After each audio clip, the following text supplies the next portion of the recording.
Hi, I'm Joe Stark, creator of the fantasy adventure series The Unscarred. If you like what you hear today, be sure to like, subscribe, and share. Now, on to the show.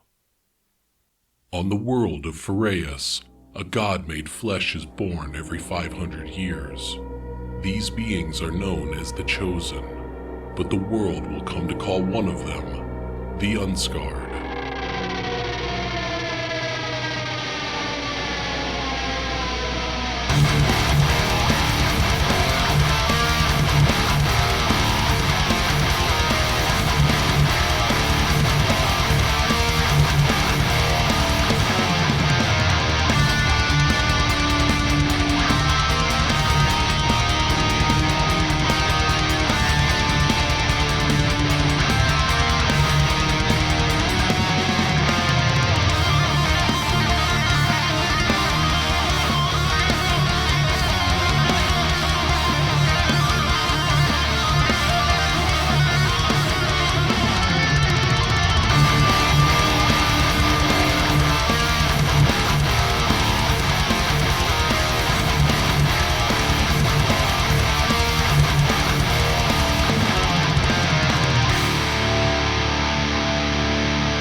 The Unscarred, written by Joe Stark.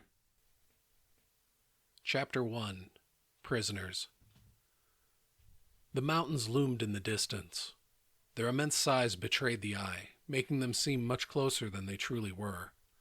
A dense forest covered the foothills, hugging the mountain like a great cloak. The snow-capped heights of the mountains wavered in and out of view as thick, puffy clouds swirled around the peaks. Rising and falling along the terrain, a thin trail snaked its way through the wooded hills. Eric made his way along the hard-packed earth. He had been walking for days toward a destination unknown.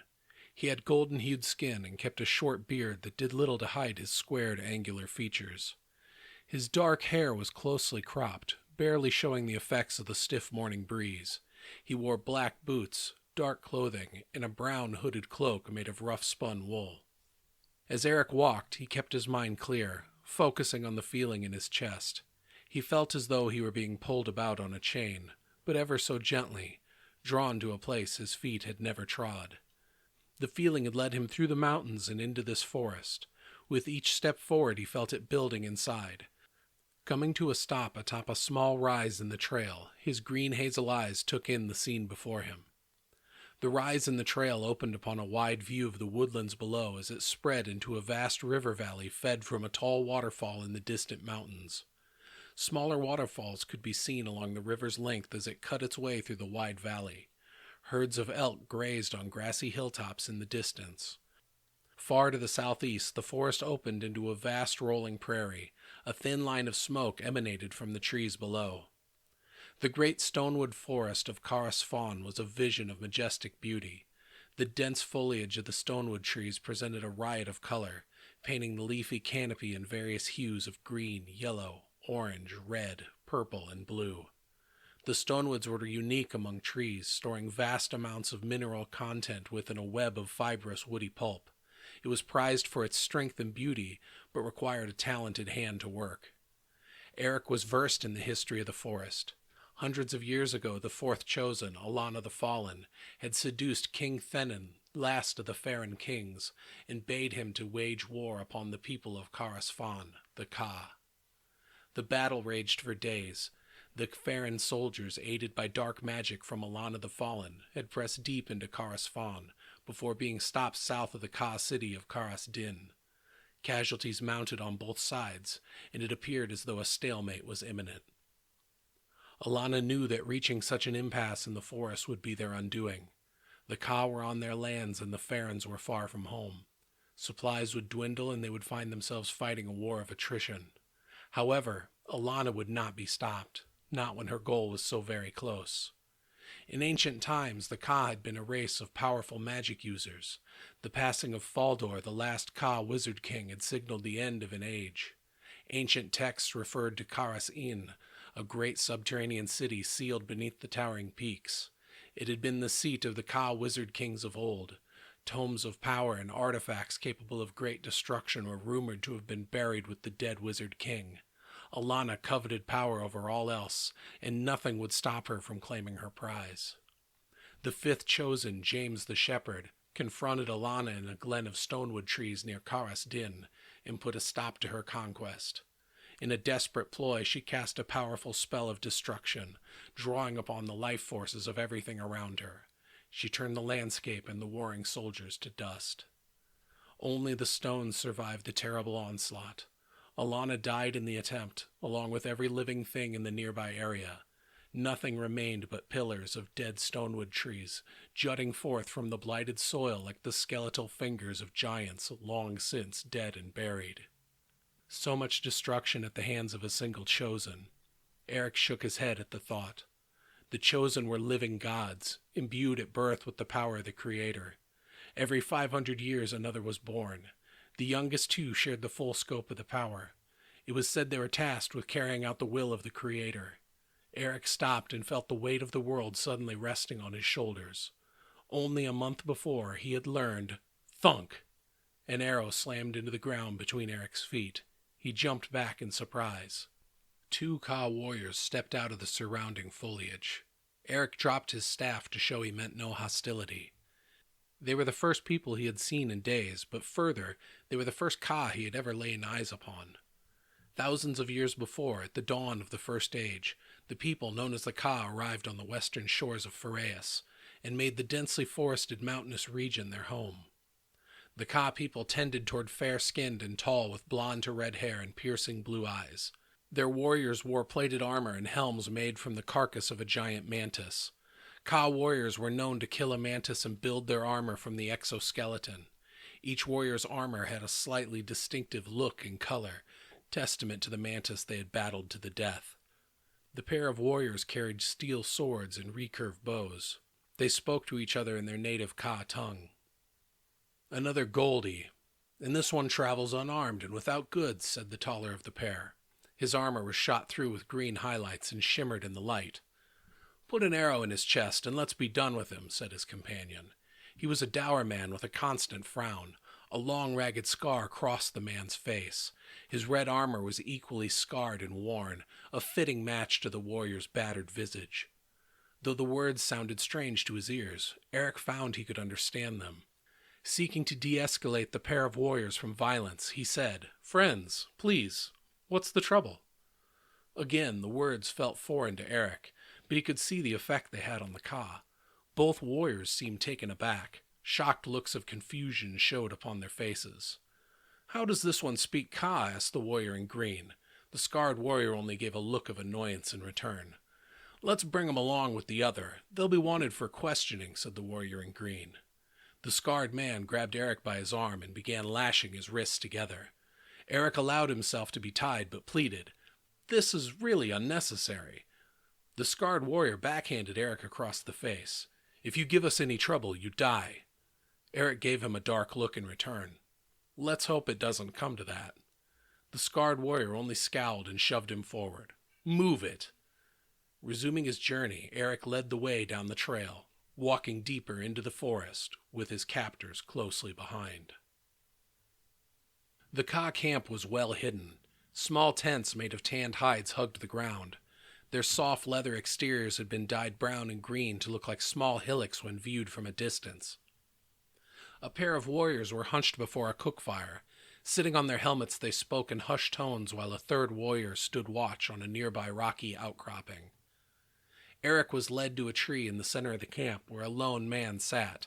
Like Eric, he was bound at the wrists and tethered to the tree. The man sat with his back against the rough, mossy bark, his long legs spread out in front of him, slightly apart. He looked forward, paying no attention to Eric. "I assure you this is unnecessary," said Eric as his captors walked away. "And my new friend also speaks gibberish. This is so boring," said the man as he absent-mindedly used a small stick to scribble in the dirt. Eric looked sideways at his new companion. Though seated, Eric could tell that he was a tall man, with golden skin and long reddish-golden hair. His dark clothing was mostly concealed beneath a large, finely crafted cloak, which itself was a patchwork of earth and tones, effectively camouflaging the man within their woodland environment. His face was streaked with dirt, and his blue eyes shined with a fire that bespoke of a tightly held rage. Despite his captive state, the man looked both capable and formidable. "Well, Hawk, I can unequivocally say that this is not the best route to reach the verdant valleys," the man muttered to himself. "I don't know. Well, yes, I know that. Just stop, all right? Stop," he shouted. "I'm the one tied to a fucking tree here, okay? I'll play this however I want. Maybe it is a game to me." Eric was intrigued. "You're seeking the verdant valleys?" The man quickly looked up from his scribbling and regarded Eric with a look of pure happiness. He raised his bound wrists and said, "The old gods be praised! A proper Farron this far west. What is your name, man?" Eric shook his head and replied, "Oh, I'm not Farron. I was born and raised in the verdant valleys. My name is Eric." The man laughed aloud. "The verdant valleys, truthfully?" Eric nodded in affirmation, and the Farron continued. "I am Hoke of Terransay," he said with a small nod of his head. "I was apprehended by this lot while searching for a route into your homeland." Eric shook his head. "Good luck. It's my understanding that the ways in are guarded by magic of the highest order," he replied. Eric was quiet for a moment. "Well, that's convenient, Eric of the verdant valleys," said the Farron. "Now, how is it that you've come to be my companion in captivity?" Eric glanced around the camp. "It seems we have nothing but time," he began. "My journey started nearly a month past, upon the Isle of Divinity, in the tributary sea, at the heart of the verdant valleys. It started with a fight." Hoke sat forward, a slight smile crossing his face as he listened to the story unfold. Before. The room echoed with the animal sounds of contesting men. The clashing of steel on steel pealed like thunderclaps, goading the crowd into a frenzy. Two men dueled within a large circle, one a peer to the majority of the room, the other much younger. Stomping their feet, the men called encouragement to their mate, but catcalled the youth. "Get the whelp," shouted one. "He'll never best Thom," another claimed. "That was close," taunted Eric as he parried a blow. Quickly closing with his partner, he caught the older man's sword arm, bending it away as he delivered a punishing knee to Thom's gut. Air exploded from the man's lungs as his sword fell from fingers gone limp. Hopping backwards, Eric squared himself to his opponent and unleashed a thunderous blow to the man's chin, propelling him from the circle. The room went quiet as Eric bowed to his fallen opponent. The applause of a single man broke the silence. "Excellent, Eric!" exclaimed Swordmaster Call. "Were my other students left stiff of backside, they might actually learn something from you." "This was a sword drill," somebody in the back shouted. "He cheated," shouted another. "Cheated?" asked Swordmaster Call. "What is it that rules a battlefield, Dwayne?" The monk, surprised at being singled out, looked to his feet. When no answer was forthcoming, Call answered himself. "It is not always the mighty that rule the battlefield, but he whom can think upon his feet. Thom could have cut Eric in twain, but only if Eric had been foolish enough to allow him the opportunity. Dwayne, how would you attack were your sword outside your reach? Perhaps with a disabling kick to your opponent's outer knee, or maybe a headbutt to their nose." "I would exploit whichever opening my opponent gave me," replied the monk. "Exactly," agreed Call. He motioned toward Eric. "This young man is exceptional. Though you have all been practicing the art for twice as long, still you allow your egos to cloud your minds." Swordmaster Call solemnly surveyed the monks before him. Eric said nothing as he leaned upon the hilt of his longsword. "You're dismissed," said Call, turning his back upon the room with a hint of disgust in his voice. As students departed through the doors at either end of the hall, a small group began to form around Dwayne. Eric absent-mindedly twirled the heavy blade as he made his way to the weapons rack. Removing his heavy leather armor, he reflected upon the afternoon's experience. For some time, strange feelings had been coming to him. Impulses, premonitions, and an overall feeling that he needed to flee this place. Waking that morning, he had felt something akin to anxiousness. He passed it off as jitters to the upcoming match, but the feeling had only grown stronger after the sparring session. Suddenly his breath caught in his throat. Without knowing why, he jerked a bastard sword free from the rack and spun, raising the sword high in a defensive position. Arrayed before him were Dwayne and 6 others. The anxious feeling left him, making him smile as he understood the meaning. Smiling? "You're a cocky little shit that needs to learn his place," said Dwayne. The men fanned out. They were armed with short swords and wore leather armor. Eric gripped the heavy blade with both hands and sidestepped to his left, causing the men flanking him to step back. "I think your mates are afraid, Dwayne," said Eric. "Why don't you just put your swords down and we can all forget about this?" "Going to tell on us?" asked Dwayne. "No.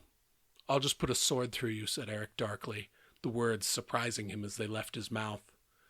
Dwayne laughed, but the sound was forced. "You're not scared, are you?" asked Eric. Every ounce of trepidation and anxiety had left his body. He could see every detail laid before him in exquisite detail. The tension within the men before him was palpable, as was their fear. Beads of sweat glistened upon their brows as they overgripped the hilts of their swords. Eric smiled again. He was beginning to enjoy the idea of teaching this band of fools a lesson. Not waiting for an answer, Eric leapt forward, taking them by surprise. Moving like a blur, he struck Dwayne across the side of the head, using the flat of his blade as a cudgel. Instantly, the other men swarmed him. Awash in a sea of blades, Eric held his bastard sword close, dealing punishment to anybody that closed upon him. Screaming like a primeval beast, he beat back one assault after another when something strange happened. The blades coming at him seemed to slow as the torrent of oaths and grunts of pain issued from the men dimmed to silence. The sound of his own heartbeat filled his ears as he easily deflected the blows meant to kill him. The attackers were so painfully slow that he nearly pitied them. Were it not for the treacherous whisperings of one man, they would all be about their separate ways. Looking past the blundering mob, Eric saw Dwayne staggering to the door. Feeling his anger flame into a raging conflagration, he caught the end of a naked blade in his hand and easily wrenched it free of the man's grasp. Whipping the bastard sword to arm's length, he spun in a circle, knocking his opponents in all directions. "Dwayne!" shouted Eric, causing dust to shake loose from the ceiling. The man spun as though Eric were just behind him. Still holding the short sword like a dagger, Eric threw it with all of his might, striking Dwayne through the chest and pinning him against the wall. A look of surprise crossed the man's face. His mouth attempted to form words as his body slowly fell limp. Eric surveyed the carnage around him. As abruptly as it had begun, the slowness left him. Like a gust of wind, sounds once again sprang to life, assailing him with the cries of the wounded. Doubling over, he retched as a rhythmic pounding began upon the doors. Crawling to his feet, he wheeled strength back into his exhausted limbs as he drunkenly trotted to the doors. He wedged his shoulder beneath the heavy wooden bar and pushed it from the iron hangers before falling over and blacking out. The doors exploded inward as Swordmaster Call released a hard kick against the stout oak. "What in the seven hells is going on in here?" The demand trailed off as he took in the scene. To his left, Dwayne remained pinned to the wall. The monk's dead eyes were fixed in surprise as they stared blankly at the sword protruding from his chest. At the far end of the hall, 6 men were scattered upon the floor, as though they were playthings tossed about by a giant dog, their pitiful cries drawing the old monk's eyes. Limbs lay at impossible angles, foretelling of broken bones which would need to be set. Glancing to his right, he saw Eric. The youth lay face down, pinned to the floor beneath the heavy wooden bar.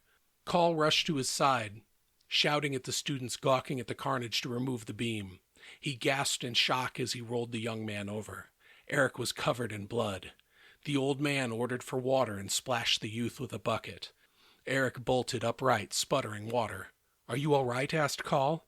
"The bastards attacked me," said Eric in defense. I had to." He pushed away the feeling of wanton delight he had experienced during the battle.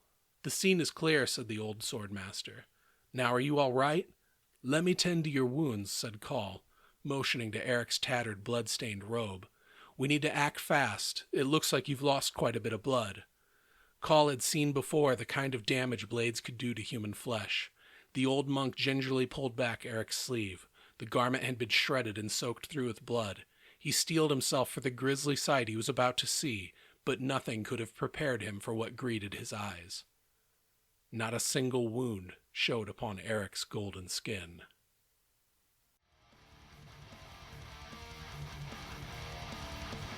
Thank you for listening. Be sure to like, share, and leave a 5-star review for the show. If you would like a copy of the Unscarred, please see the Amazon link in the show notes. Hardcover, paperback, and digital copies are all available right now. And if you want to email the show, Hit me up at erictheunscarred@gmail.com.